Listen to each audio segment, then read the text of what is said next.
Good morning friends, स्वागत है आप लोग का स्मार्ट क्लासेस में। आज हम लोग क्लास 7 का चैप्टर 2 विज्ञान देखेंगे, जंतुओं में पोषण। आज इसका पार्ट 3 है। पार्ट 3 में हम लोग आज दस्त और जीवन रक्षक घोल के बारे में जानेंगे। दस्त के बारे में आप लोग को पता होगा तो बहुत अच्छी बात है। जीवन रक्षक घोल जो आपका ORS होता है या इलेक्ट्रोल पाउडर होता है, उसके बारे में जानेंगे। देखिए होता है क्या है, जब भोजन हम करते हैं, ठीक है, भोजन करते हैं, कभी कभी भोजन करने की स्थिति में क्या होता है कि मतलब खाना जो है ठीक से पच नहीं पाता है, यानी अमाशय तक सीधा समझिए नहीं पहुंच पाता या अनपच हो जाता है। तो उस स्थिति में क्या होता है, दस्त होना शुरू हो जाता है। अब दस्त होने की प्रक्रिया में भी देखिए बहुत सारी चीज आती है। देखिए भोजन तो हम प्रतिदिन करते हैं, लेकिन कभी कभी आंतरिक संक्रमण, अंदर में क्या होता है, संक्रमण हो जाता है। भोजन पदार्थों एवं जल की विषाक्तता, है ना, या उसका अपच हो जाना, यानी पच नहीं पाना, जिसके कारण हम बार बार पतले जलीय मल के निष्कासन के लिए विवश हो जाते हैं। और जिसके कारण क्या होता है, पतला मल यानी पतला लेटरिन जो होता है, जिसको आप लोग मान लीजिए झार जिसको कहते हैं, गांव देहात में झार हो रहा है या लेटरिन हो रहा है, ठीक है, उस चीज से क्या होता है, हम लोग उस पर विवश हो जाते हैं, यानी हमको वो चीज बार बार करना पड़ जाता है, जिससे शरीर बहुत ज्यादा हरासमेंट फील करता है, ठीक है। और छोटे बच्चे इस स्थिति का शिकार अक्सर हो जाते हैं। जो छोटे बच्चे होते हैं वो क्या करते हैं, वो ये जो आपका दस्त है, इस स्थिति का शिकार वो अधिकतर बनते हैं, ठीक है।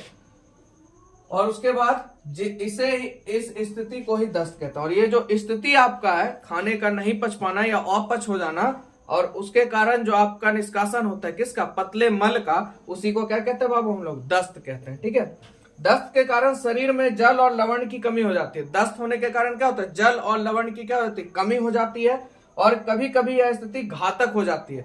तो इस स्थिति से बचाव के लिए क्या करना चाहिए हमको, देखिए 1 लीटर गर्म पानी लीजिए या शुष्क गर्म, उसको ठंडा होने दीजिए, उसमें 2 चम्मच चीनी डालिए और चुटकी भर नमक डालिए, और उसको बार बार उस रोगी को धीरे धीरे मात्रा में घुट घुट करके पिलाइए, तो बहुत ज्यादा बेटर उससे स्थिति हो जाती है, ठीक है। देखिए यहाँ पे भी ऐसी स्थिति में उबले जल को ठंडा करके उसमें चीनी और चुटकी भर नमक का घोल बनाकर प्रभावित व्यक्ति को बार बार देना चाहिए। प्रभावित, जो उससे प्रभावित है किससे, दस्त से, उस व्यक्ति को बार बार ये चीज देना चाहिए। और इसे क्या कहते हैं, जीवन रक्षक घोल कहते हैं। इसे क्या कहते हैं बाबू, जीवन रक्षक घोल या ORS, है ना, मैंने आपको पहले बताया था। जीवन रक्षक घोल यानी ORS कहिए या इलेक्ट्रोल पाउडर कहिए। और देखिए ORS का फुल फॉर्म क्या होता है, ओरल रिहाइड्रेशन सॉल्यूशन। क्या हो जाता है, ओरल रिहाइड्रेशन सॉल्यूशन, ठीक है। साथ ही अतिशीघ्र चिकित्सा की सलाह भी लेनी चाहिए। जब ये ऐसी स्थिति आपके साथ हो तो आपको तो ये चीज करना ही करना है, क्योंकि आपका मान लीजिए अभी तुरंत मतलब मान लीजिए एकाएक 2 से 3 हो गया, तो इसको तो आप चालू रखिए। साथ ही साथ आप क्या कीजिए, जो आपके आसपास चिकित्सक हैं उनसे जरूर दिखाइए, ठीक है। तो आप लोग को समझ में आ गया दस्त और जीवन रक्षक घोल। चलिए अगला पॉइंट देखते हैं हम लोग। चलिए अगला पॉइंट है हम लोग का, घास चरने वाले जंतुओं में पाचन। मनुष्य का पाचन हो गया, जीवन घोल भी आपने देख लिया। अब देखते हैं घास चरने वाले जंतुओं में पाचन। देखिए हमारे आसपास ऐसे अनेक जंतु हैं जो घास खाते हैं, है कि नहीं। और गांव घर में अगर आप रह रहे हैं तो आपको माय ढेरी मतलब अगल बगल में देखने के लिए मिल जाएगा कि अगल बगल में घास खाने वाले कौन कौन से जीव हैं। तो जैसे में आपके गाय, बकरी और भैंस, ठीक है, हम घास पचा नहीं सकते। अच्छा सोचिए, गाय, बकरी, भैंस घास खाती है, हम लोग क्यों नहीं घास खाते हैं। सबसे आसान काम भाई, ना आटे की जरूरत पड़ेगा ना मसाला की जरूरत, घास खा के हम लोग भी जीवित रह सकते हैं। पर ऐसा नहीं हो सकता, ठीक है। क्यों नहीं हो सकता, देखिए क्योंकि पौधे से अधिकांश पोषकों में सेलुलोज की प्रधानता होती है। यानी घास में जो पाया जाता है वो क्या पाया जाता है, सेलुलोज, जो कि हमारा पाचक यानी हमारा जो लीवर है या हमारे शरीर का आहार, कौन सी कहते हैं उसको, आहार ना लिया अमाशय, उसको पचा नहीं सकता, ठीक है। तो एक चीज यहाँ पे क्वेश्चन भी बनता है, पौधों में सबसे ज्यादा क्या चीज पाया जाता है, सेलुलोज।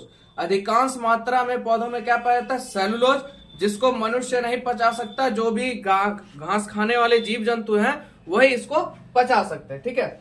और घास में भी सेलुलोज प्रचुर मात्रा में पाया जाता है। सेलुलोज एक प्रकार का क्या है, कार्बोहाइड्रेट है। सेलुलोज क्या बाबू, एक प्रकार का कार्बोहाइड्रेट। मानव सहित बहुत से जंतु सेलुलोज का पाचन नहीं कर सकते। मानव सहित बहुत सारे ऐसे जंतु हैं जो कि सेलुलोज का पाचन नहीं कर सकते। घास खाने वाले जंतुओं की पाचन व्यवस्था थोड़ी अलग होती है। जो भी घास खाने वाले जितने भी जंतु हैं उनके पाचन की प्रक्रिया क्या होती है, हम लोग से थोड़ी सी अलग होती है। इनका अमाशय विशेष प्रकार का होता है, ठीक है, जो 4 भागों में बटा होता है।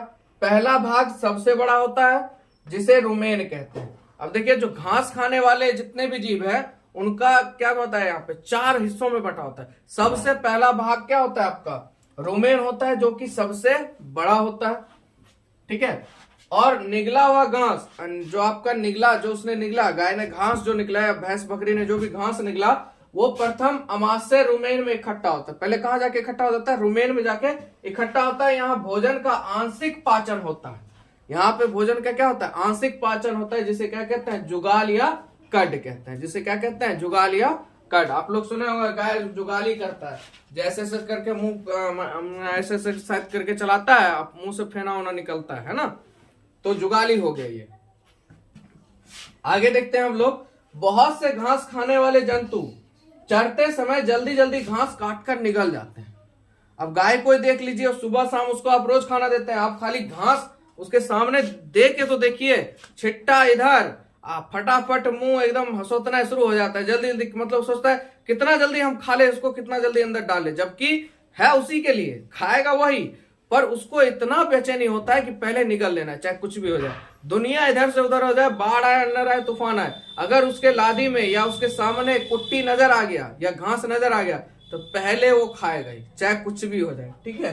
तो वो क्या करता है, जल्दी जल्दी घास काट कर क्या करता है, निगल लेता है। और हमारी तरह खाना खाते समय भोजन पूरी तरह चबाते नहीं। हम लोग क्या करते हैं, खाना खाते हैं तो भोजन को चबा चबा के खाते हैं, ये लोग ऐसे नहीं करते, ये क्या करते हैं, निगल लेते हैं, ठीक है।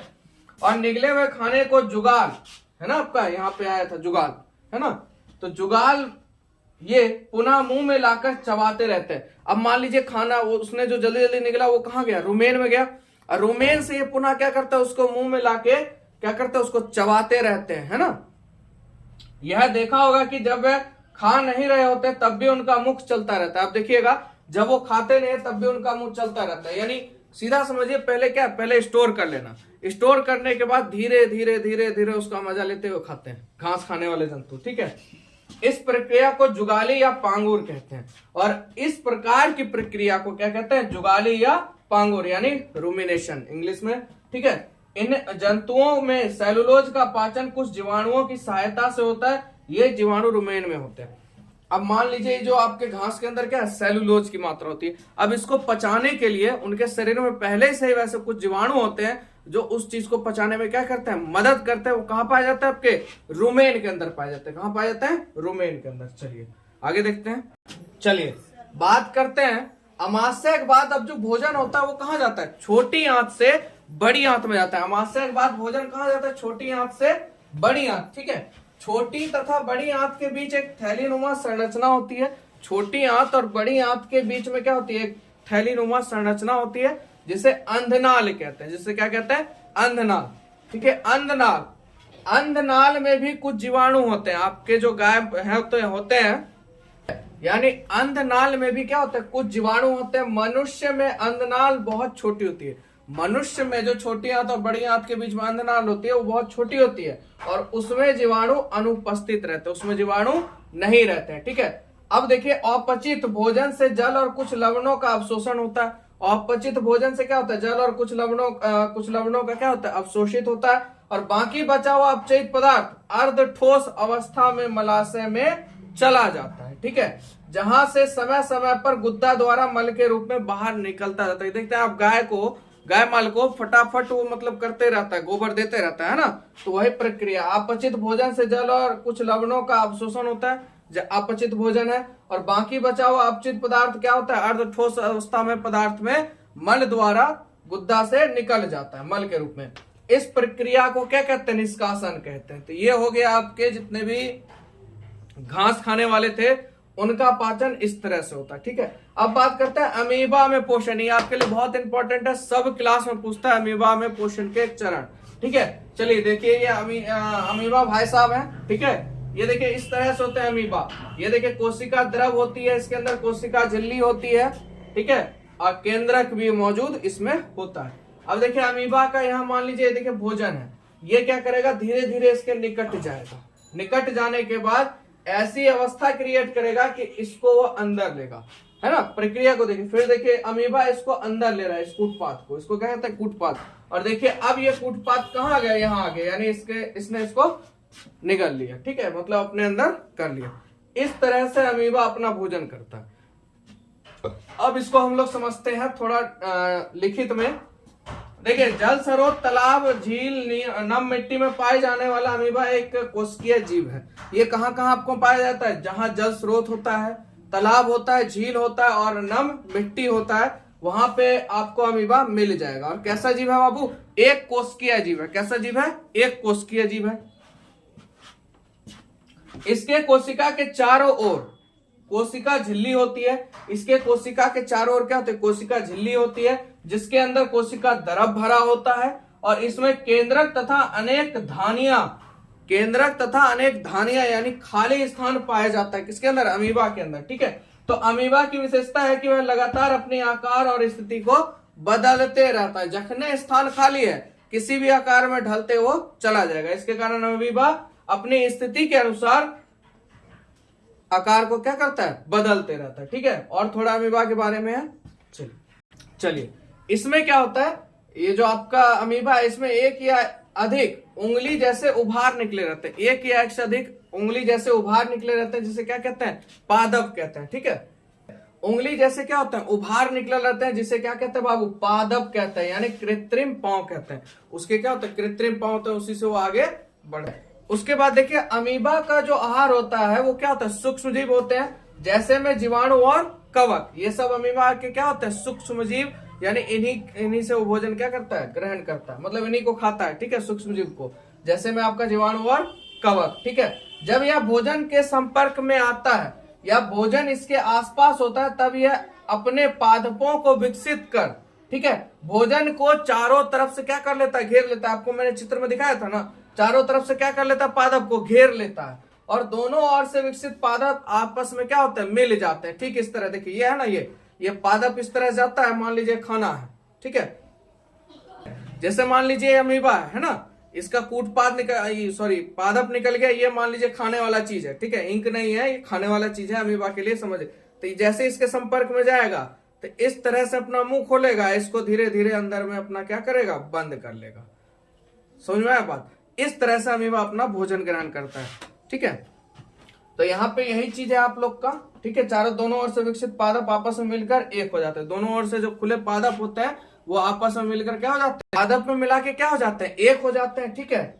उसके बाद भोजन इस प्रकार बने खाद्यदानी में बंद होकर अमीबा की कोशिका के अंदर चला जाता है। जो उसका खाद्यदानी होता है वहां पे ये बंद हो जाता है और अमीबा के क्या होता है, अंदर चला जाता है। और खाद्यदानी में ही पाचक रसों का स्राव होता है। जो खाद्यदानी होता है उसी के अंदर पाचक रसों का क्या होता है, स्राव होता है, जो खाद्य पदार्थों पर क्रिया कर उन्हें सरल पदार्थ में तोड़ देते हैं, है ना, सरल पदार्थ में तोड़ देते हैं या बदल देते हैं। इस प्रकार पचा हुआ भोजन धीरे धीरे अवशोषित हो जाता है, जो अमीबा की वृद्धि, रखरखाव और उसकी संख्या वृद्धि में मदद करता है, ठीक है।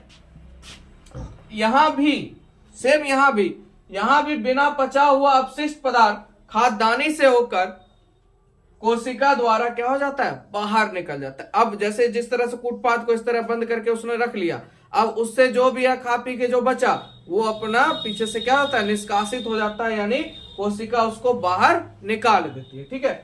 अब देखिए कुछ पॉइंट्स है आपके सारणी से लिया गया है। देखिए मंड का पाचन, एक तो आपको पता है भोजन का पाचन कहाँ शुरू होता है, मुख से शुरू होता है। ये बार बार मैं बता रहा हूं आपको क्योंकि सबसे इंपॉर्टेंट है, बहुत सारे एग्जाम में यही चीज पूछा जाता है और 10th क्लास में तो बहुत ज्यादा।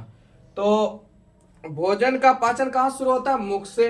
मंड का भी पाचन कहाँ से शुरू होता है, मुख से आरंभ होता है। और जुगाली करने वाले जंतुओं को रुमिनेंट कहा जाता है। जुगाली करने वाले जंतुओं को क्या कहा जाता है, रुमिनेंट कहा जाता है, ठीक है।